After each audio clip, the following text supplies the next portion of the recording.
হঠাৎ একদিন জানতে পারা গেল এক বাবা এবং তার 25 বছরের ছেলে দুজন মিলে এলাকায় চুরি ডাকাতির কাজ করে।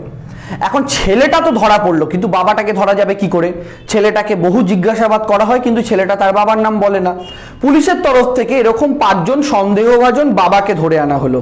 5 জনকেই দাঁড় করানো হলো ছেলের সামনে। এবার না ছেলে স্বীকার করে 5 জনের মধ্যে বাবাকে, না 5 জনের মধ্যে যে অরিজিনাল ছেলেটার বাবা সে স্বীকার করে তার বাবাকে। এবার পুলিশ ভাবলো কি করে এই বাবা যে বড় চোর আর কি, বা বড় ডাকাত, তাকে কি করে ধরতে পারা যায়। পুলিশ একটা বুদ্ধি বার করলো।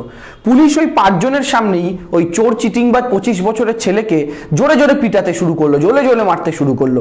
একসময় মারতে মারতে ছেলেটার যখন প্রায় আধমরা অবস্থা, তখন 5 জনের মধ্যে একজন বলে উঠলো, এভাবে কেউ মারে নাকি? আপনারা মানুষ, গণতন্ত্র বলে কি কিছু নেই? সাথে সাথে পুলিশ সেই বাবাকে ধরে জেলের মধ্যে পুরে দিল। অর্থাৎ মোরাল অফ দ্য স্টোরি, ছেলেকে পেটানোয় সবচেয়ে বেশি চিৎকার করে ওঠা লোককে দেখে প্রমাণ পাওয়া গেল আসলে ছেলেটার বাবা কে ছিল। অর্ণব গোস্বামী গ্রেফতার হওয়ার পরে ভারতবর্ষের কোন রাজনৈতিক দল সবচেয়ে বেশি চিৎকার করছে যদি আপনাকে জিজ্ঞাসা করি, আপনি উত্তরটা জানেন। যদি আপনাকে জিজ্ঞাসা করি অর্ণব গোস্বামী গ্রেফতার হওয়ার পর গণতন্ত্রের টুটি চিপে ধরা সবচেয়ে বেশি কোন রাজনৈতিক দল এখন গণতন্ত্র নিয়ে প্রশ্ন তুলছে, আপনারাও সেই রাজনৈতিক দলটার কথা জানেন। এখন কেউ বলবেন অর্ণব গোস্বামী গ্রেফতারি শুধুমাত্র মহারাষ্ট্র সরকার বদলা নেওয়ার জন্য করেছে, আবার কেউ কেউ বলবেন এর পেছনে কারণ আছে। আচ্ছা, সত্যি এর পেছনে কারণটা কি, এটা আপনাদের কিন্তু জানা দরকার। 2018 সালে অন্নয় নায়ক বলে একজন ইন্টেরিয়ার ডিজাইনার ছিলেন, মানে যারা ঘর বা অফিস ইত্যাদির ইন্টেরিয়ার ডিজাইন করে থাকে, সেই অন্নয় নায়ক, মিস্টার নায়ক, তিনি অর্ণব গোস্বামী সহ আরো 3 জনের থেকে মোট 5,40,00,000 টাকা পেতেন তার কাজ বাবদ, যে কাজটা তিনি করেছিলেন। হতে পারে রিপাবলিক টিভির ভেতরে সেট সাজানো থেকে শুরু করে এরকম কিছু কাজ করতেন। কিন্তু পরবর্তীকালে এই 3 জনই এই 5,40,00,000 টাকা তাকে দিতে অস্বীকার করে, অর্থাৎ তাকে পথে বসিয়ে দেয়। ছেলেটা বহুবার চায়, কিন্তু অর্ণব গোস্বামী সহ বাকি আরো 2 জন, অর্থাৎ টোটাল 3 জন, তাকে এই টাকাটা কোনো মতেই দেয় না। শেষে পথে বসা এবং লোনে জর্জরিত হয়ে যাওয়া সেই ছেলে সুইসাইড করতে বাধ্য হয়। এবং যখন সুইসাইড করে, তখন সুইসাইড করার আগে নোটের মধ্যে যে 3 জনের নাম লিখে যায়, তার মধ্যে একটা নাম ছিল অর্ণব গোস্বামীর। এই অন্নয় নায়কের স্ত্রী তৎকালীন সময়কার বিজেপি শাসিত তখন মহারাষ্ট্র, সেই মহারাষ্ট্রে পুলিশে অভিযোগ করে অর্ণব গোস্বামী এবং আরো 2 জনের নামে। বিশ্বাস করুন, আমরা সবাই জানি বিজেপির সবচেয়ে বড় দালাল অর্ণব গোস্বামীর বিরুদ্ধে তৎকালীন সময় বিজেপির সরকার কোনো রকমের ব্যবস্থা নেয়নি। তৎকালীন মুখ্যমন্ত্রী দেবেন্দ্র ফডনবিস কোনো রকমের ব্যবস্থা নেয়নি। বিচারের বাণী নীরবে নিভৃতে কেঁদেছিল। অন্নয় নায়কের আত্মা শান্তি পায়নি। তার বউ কেঁদে কেঁদে ভিক্ষার ঝুলি নিয়ে সবার দাঁড়ে দাঁড়ে ঘুরেছে, না কেউ তাকে বিচার দিতে পারেনি। শেষমেশ গত বছর সরকার পরিবর্তন হয় মহারাষ্ট্রে, এবং এই মহারাষ্ট্র সরকার সেই 2018 সালের কেস আবার বার করে আনে, যে কেসে স্পষ্ট সুইসাইড নোটে লেখা আমার মৃত্যুর জন্য দায়ী অর্ণব গোস্বামী। হ্যাঁ, সেই মামলায় অর্ণব গোস্বামী গ্রেফতার হয়েছে। এবার যারা অর্ণব গোস্বামীর সমর্থনে দাঁড়াচ্ছেন তাদের কাছে আমি জানতে চাইছি, যিনি মারা যাচ্ছেন তিনি সুইসাইড নোটে যার নাম লিখে যাচ্ছেন, যিনি প্রায় 5,40,00,000 টাকা ধোকাদারি করে একটা পুরো পরিবারকে ধ্বংস করে দিয়েছেন, তার গ্রেফতারিতে যাদের চোখের জল পড়ছে, তাদের কাছে আমি একটাই অনুরোধ করব, আপনারা দাউদের যখন ফাঁসি হবে তখন কাঁদবেন তো? আপনারা আজমাল কাসাবের ফাঁসির সময় কেঁদেছিলেন তো? না।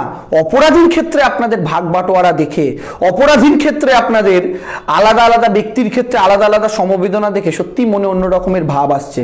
এইটাই বোধহয় ভারত। এই জন্যই বোধহয় আমরা সংবিধান নিয়ে এত চেঁচাই না, সবার জন্য সংবিধান সমান। সালমান খানও ফুটপাতে গাড়ি তুলে দিলে তাকেও জেলে কাঠগড়ায় দাঁড়িয়ে গিয়ে বয়ান দিতে হয়, কিন্তু অর্ণব গোস্বামীকে পুলিশ ধরে নিয়ে গিয়ে বলবো কি, উদ্ভব সরকার তো বদলা নিচ্ছে। কিসের বদলা? রিয়া চক্রবর্তী, তাকে গ্রেফতার করতে বাধ্য করেছিল অর্ণব গোস্বামী সরকারের ওপর প্রেসার ক্রিয়েট করে। কি, রিয়া চক্রবর্তী নাকি সুশান্ত সিং রাজপুতের খুনের সাথে যুক্ত হতে পারে। দেখুন, আমি প্রথম কথা সুশান্ত সিং রাজপুতের ফ্যান, তাই তার যদি সত্যিই খুন হয়ে থাকে তার সাথে যারা যুক্ত আমি চাই প্রত্যেকের শাস্তি হোক। কিন্তু প্রথমে মহারাষ্ট্র সরকার যখন তদন্ত করছিল, অর্ণব গোস্বামীর পোষায়নি, তিনি সিবিআইকে দিতে বলেছিলেন। আজকে সিবিআই তদন্ত করছে, প্রায় মাসখানিক হয়ে গেল। সিবিআইও শেষ মুহূর্ত অব্দি এটাই বলে গেছে যে এটা একটা আত্মহত্যা, এর সাথে খুনের কোনো সম্পর্ক নেই। এরপরে আমরা দেখলাম কি, খুনের তদন্ত থেকে সরে গিয়ে সম্পূর্ণ ড্রাগসের অ্যাঙ্গেল চলে এলো। রিয়া চক্রবর্তী থেকে ফোকাস লাইট চলে গেল দীপিকা পাডুকোন থেকে শুরু করে সালমান খান, করণ জোহারদের দিকে। আসল সুশান্ত সিং রাজপুত, তারও বিচারের বাণী নীরবে নিভৃতে কাঁদলো। শেষমেশ অর্ণব গোস্বামী কি বললেন?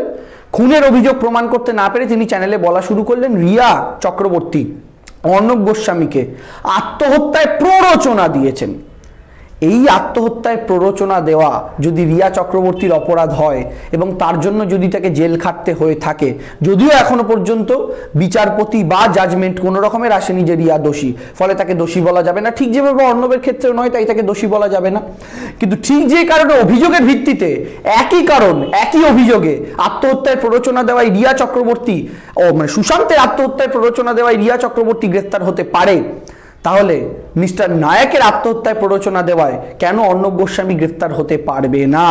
যেখানে সুশান্ত সিং এর কোনো সুইসাইড নোট পাওয়া যায়নি, যেখান থেকে কারোর নাম পাওয়া যায়নি, কিন্তু মিস্টার নায়কের সুইসাইড নোটে জলজল করছে অর্ণব গোস্বামীর নাম। আজকে বিজেপির লোকেরা, অমিত শাহ থেকে শুরু করে বাকি রাজনৈতিক বিজেপির নেতারা যখন বলছেন যে মহারাষ্ট্রে এমার্জেন্সি ছায়া চলছে, তখন আমি জানতে চাই, বন্ধু, পুণ্যপ্রসূন বাজপেয়ী থেকে অভিষার শর্মা এবিপি নিউজ চ্যানেলে কেন্দ্রীয় সরকারের বিরোধিতা করার জন্য বা কিছু কঠিন প্রশ্ন করে ফেলার জন্য তাদেরকে যখন চাকরি থেকে হাত ধুতে হয়েছিল, তখন কোথায় ছিল আপনাদের ইমার্জেন্সির প্রশ্ন? এই পুণ্যপ্রসূন বাজপেয়ীকে যখন রামদেবকে কঠিন প্রশ্ন করার অপরাধে আজ তাক বা ইন্ডিয়া টুডে গ্রুপ থেকে পদত্যাগ করতে হয়েছিল, তখন কোথায় ছিল আপনাদের গণতন্ত্রের প্রশ্ন? রাজস্থান থেকে শুরু করে মধ্যপ্রদেশ একের পর এক সাংবাদিককে শুধুমাত্র বিজেপি বিরোধিতা করার জন্য যখন ফেলে ফেলে প্রায় খুন করে দেওয়া হলো, লরির চাকায় পিষে মেরে দেওয়া হলো, তখন কোথায় ছিল আপনাদের এই প্রশ্ন? রামগুহ থেকে শুরু করে প্রণয় রায়দের যখন বারবার পুলিশি জেরার মুখে পড়তে হলো শুধুমাত্র কেন্দ্রীয় সরকারের বিরোধিতার জন্য, তখন কোথায় ছিল আপনাদের গণতন্ত্র রক্ষার প্রশ্ন? যখন জামিয়া মিলিয়া ইউনিভার্সিটিতে লাইট নিভিয়ে দিয়ে ছাত্রছাত্রীদের উপর অত্যাচার করা হলো, এই অর্ণব গোস্বামী তখন স্টুডিওতে বসে দাঁড়িয়ে ওই গুন্ডাদের সমর্থন করেছিল এবং জামিয়া মিলিয়া বিশ্ববিদ্যালয়ের ছাত্রছাত্রীদের বিরোধিতা করেছিল, প্রায় বকলমে বলেছিল বেশ হয়েছে তারা মার খেয়েছে। যখন দিল্লি ইউনিভার্সিটিতে ঐশী ঘোষ থেকে শুরু করে আরো যারা ছাত্র নেতা নেত্রী, তাদেরকে বিজেপির পোষা গুন্ডারা, এবিভিপির গুন্ডা যারা প্রায় অর্ধেক মুখ দেখে ঢুকে মারামারি করেছিল, আপনাদের মনে আছে তাদের মুখও প্রকাশিত হয়ে গেছিল এবং জানা গেছিল যে তারা সবাই এবিভিপির সাথে যুক্ত, সেই সময় দাঁড়িয়েও ওই মারাটাকে সমর্থন করেছিল অর্ণব গোস্বামী এবং যারা মার খেয়েছিল তাদের পক্ষে তাদের দাঁড়াতে দেখা যায়নি। এই নির্লজ্জ সাংবাদিকের নাম অর্ণব গোস্বামী। শুধু তাই কেন, গৌরী লঙ্কেশ বলে একজন সাংবাদিক শুধুমাত্র কেন্দ্রীয় সরকারের বিরোধিতা করার জন্য যাকে খুন হতে হয়েছিল, যার দেহটা ছড়িয়ে ছিটিয়ে পড়েছিল তার বাড়ির সামনে, সেই গৌরী লঙ্কেশের মৃত্যু নিয়েও সেটা পারিবারিক খুন, সেটা কেন্দ্রীয় সরকার বা রাজনীতির সাথে কোনো যোগাযোগ নেই, এটা প্রমাণ করার জন্য উঠে পড়ে লেগেছিল যে অর্ণব গোস্বামী। তখন কোথায় ছিলেন আজকে গণতন্ত্রের প্রশ্ন করা মানুষগুলো? গোটা ভারতবর্ষে আজকে যখন সাংবাদিকতার টুটি চিপে ধরে যারা বর্ষতা স্বীকার করছে তারা ভালো, যারা স্বীকার করছে না তাদের আইদার সাংবাদিকতার জগৎ থেকে তাড়িয়ে দাও, না হলে বিজ্ঞাপন বন্ধ করে দাও, না হলে তাদের শেষ করে দাও। এইভাবে যখন গোটা ভারতবর্ষে আজকে গণতন্ত্রের চতুর্থ স্তম্ভের গলা টিপে ধরা হচ্ছিল, তখন কোথায় ছিলেন গণতন্ত্র ধ্বজাধারীরা? কোথায় ছিলেন? আজকে যারা ইমার্জেন্সির কথা বলছেন, আমি ধন্যবাদ জানাতে চাই শিবসেনা সরকারকে, টিট ফর ট্যাট। আমি উদ্ভব সরকারকে অনেক ধন্যবাদ জানাতে চাই। অর্ণব গোস্বামীর মতো সমাজের কীট যারা, তাদের জেলের ভেতরেই থাকা কাম্য। এবং আমি মনে করি যদি রিয়া চক্রবর্তীর ফাঁসি হয় ভবিষ্যতে এবং যদি জানতে পারা যায় অর্ণবের আত্মহত্যায় তার প্ররোচনা ছিল, তাহলে এটাও নিশ্চিত থাকুন আজকে যে লোকটা মারা যাওয়ার সময় সুইসাইড নোটে অর্ণব গোস্বামীর নাম লিখে গেছে সেও মিথ্যা কথা বলবে না। আমি অর্ণব গোস্বামী ব্যক্তি দেবাংশু, আমার রাজনৈতিক পরিচয় থেকে নয়, আমি ব্যক্তি দেবাংশু ভট্টাচার্য অর্ণব গোস্বামীর ফাঁসির দাবি করছি। অর্ণবকে ফাঁসি দেওয়া হোক এবং এরকম জন্তুকে ভারতবর্ষের মাটিতে প্রকাশ্যে ফাঁসি দেওয়া হোক যারা রোজ সাম্প্রদায়িক উত্তেজনা ছড়ানোর মাধ্যমে একটা দেশের মধ্যে ঘৃণার বীজ বপন করেছে, যারা রোজ সাম্প্রদায়িক উত্তেজনা দেওয়ার মাধ্যমে জায়গায় জায়গায় দাঙ্গা ঘটিয়েছে, যাদের নির্লজ্জ সাংবাদিকতা, যখন দিল্লির বুকে দাঁড়িয়ে কপিল শর্মারা সাম্প্রদায়িক উত্তেজনা ছড়ায় তখন তাদের গ্রেফতার করার কথা বলে না, কিন্তু যে ডাক্তারবাবু উত্তরপ্রদেশে অক্সিজেন সিলিন্ডার দিয়ে 100টার উপরে বাচ্চাকে বাঁচায়, সেই ডাক্তারবাবুকে গ্রেফতার করার জন্য উঠে পড়ে লাগে যে অর্ণব গোস্বামীরা, সেই নরকের কীটদের, সেই ভারতবর্ষের সংবিধানের পাতাটাকে যারা একটু একটু করে উইপোকার মতো ছিঁড়ে খাচ্ছে, সেই অর্ণব গোস্বামী প্রকাশ্যে ফাঁসির দাবি করছি আমি। এবং এদের যে বাবা, যাদের খুব চিৎকার চেঁচামেচি শুরু হয়েছে এখন অর্ণব গ্রেফতার হওয়ার জন্য, আমি মনে করি অন্যায় যে করে, অন্যায় যে সহে, তারা কিন্তু সমান অপরাধী বিজেপির বন্ধুরা, এটা মাথায় রাখবেন। আর আপনাদের পরিণতি ওই অর্ণব গোস্বামীর মতো হবে। আজকে একটা মহারাষ্ট্র সরকার শুধুমাত্র পাল্টেছে বলে এই পরিণতি দেখছেন, বিহার সরকার পাল্টাবে কয়েকদিন পরে। মনে রাখবেন আপনাদের চাইতে কিন্তু বিরোধীরা এখন বেশি রাজ্য শাসন করে। তাই আপনাদের মতো হিটলারের 1% যদি বিরোধীদের মধ্যে হিটলারই প্রবেশ করে না, তাহলে আমি বলে দিচ্ছি ভবিষ্যৎটা কিন্তু নরেন্দ্র মোদী অমিত শাহের জন্য খুব একটা সুখকর নয়। আমি দেবাংশু ভট্টাচার্য। জয় হিন্দ, বন্দে মাতরম।